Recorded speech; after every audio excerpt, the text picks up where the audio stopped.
Deleted station. August 28, 1978. Now you should reread Ruber's library material in the Seth book on authority and creativity, for it is excellent. Authority, generally speaking, is necessary for society's survival, but it does not exist of itself. Authority is always vested in a person, organization, or whatever by other people for a variety of reasons. But overall, authority is meant to ensure continuity, the status quo.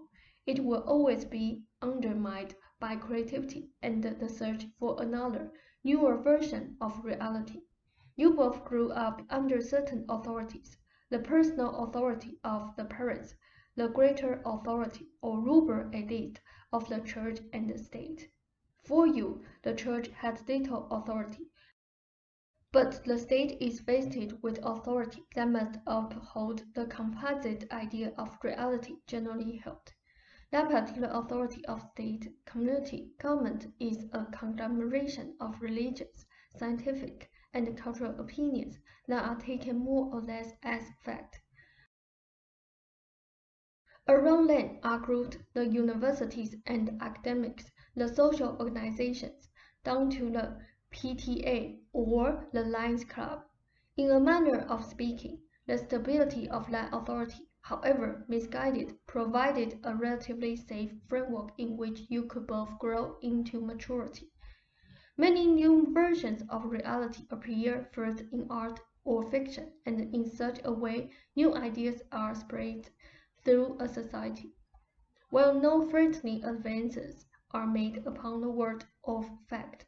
In any society, as young people come to mature, they begin to weigh their individualistic version of reality against the adult authoritative one, and in one way or another, as they attain adulthood, they change the system to whatever degree. The authoritative world offers security and a certain amount of safety even in the spreading of new ideas, provided they remain in the artistic realm.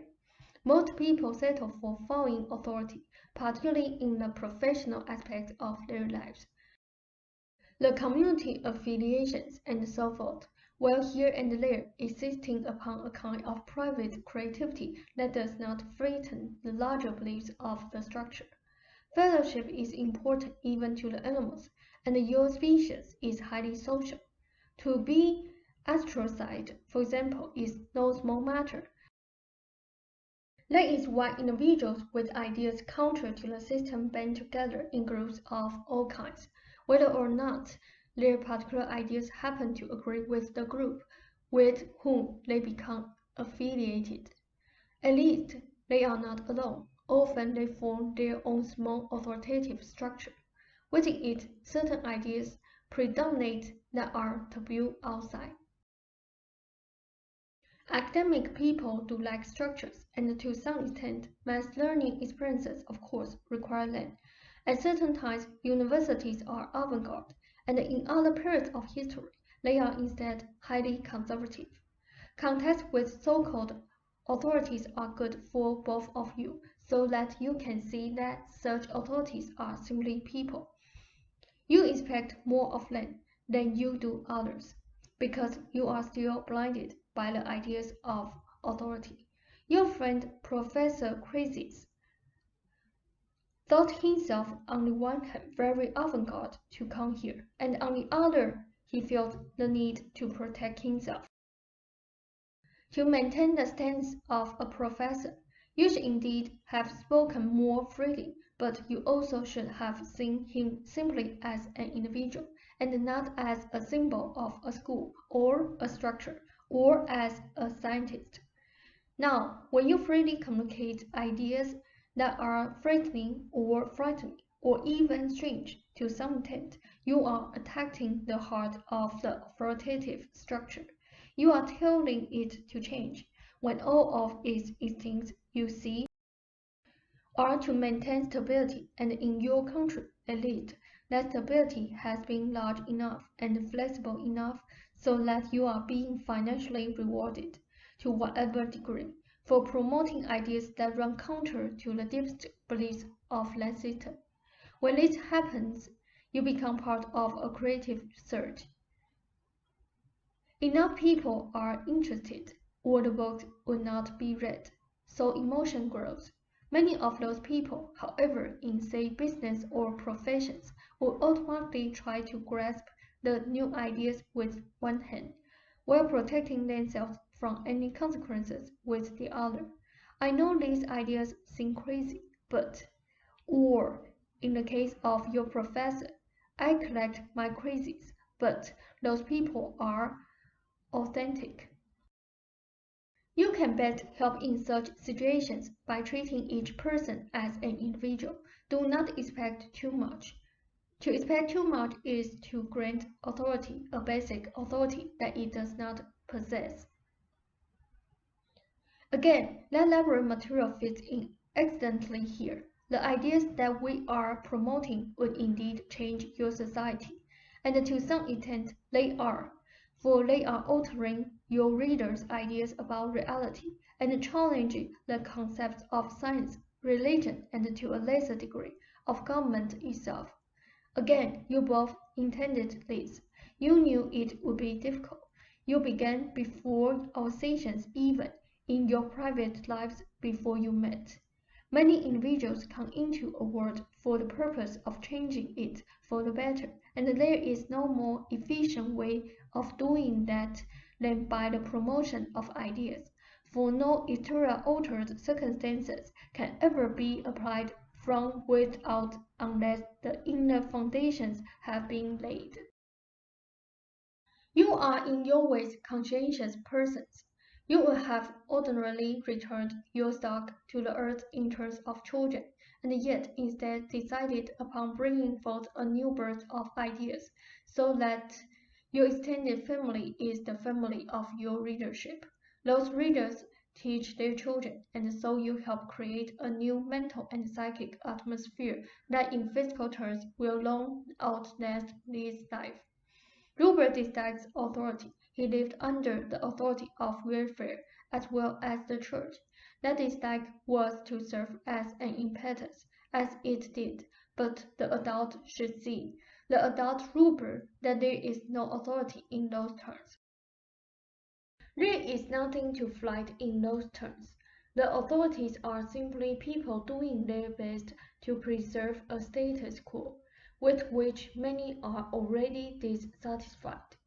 Their authority becomes a trap for them, for to preserve it they must keep themselves in ignorance. The dissenting factions in your own country are quite healthy, for they are held together by a string of authority that loops and unloops, yet is flexible enough so that many completely contrary ideas can then go side by side.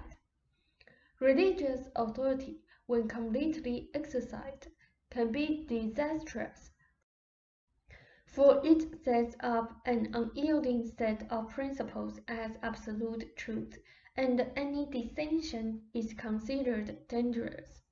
With my nearly forgotten experience as a minor pope, I can say I would treat a crude politician far better than a holy but fanatic religious leader. In the deepest of terms, each person must be his or her own authority, and equally respect, but not bow down to, the same innate psychic authority within each other living individual. That should be the basis for your democracy. Now, in our sessions, I must unfortunately try to explain the greater aspects of reality in terms of a framework one culture, with its psychic conventions. I must go against the authority, not only of the so-called straight system, but against the authority of the conventionalized occult in its multitudinous variations. There, I lived in the land people called Atlantis. In your past, the Atlantis, however, as it is known in myth and pseudo-fact, is a psychic structure from the future that sheds its light backward into the past, and illuminates not one but several past cultures, which taken together become in your turns a conglomerate Atlantis. The Atlanteans, so-called for example, are supposed to be coming back now. All concepts and ideas in the first place, referring to a continuous forward progression of time, distort all reincarnational experiences as a rule. It is almost impossible to describe some of what I know. Simple facts to me sometimes appear quite clearly in the material I give you, but then I perceive that the particular information escapes you completely. I can say that I traveled in Rome at about the time of Christ. To me, there is no contradiction between that statement and the statement that the reality of that Rome is even now being affected by present, current concepts and beliefs. The past changes even as in your terms, say a river does. Only the changes go out in all directions. Atlantis is as real as tomorrow is, and that is a loaded statement. Give us a moment. When you speak of reincarnation, the past is usually considered, as you have yourself often noted. I told you that in certain terms, this was the last life for each of you.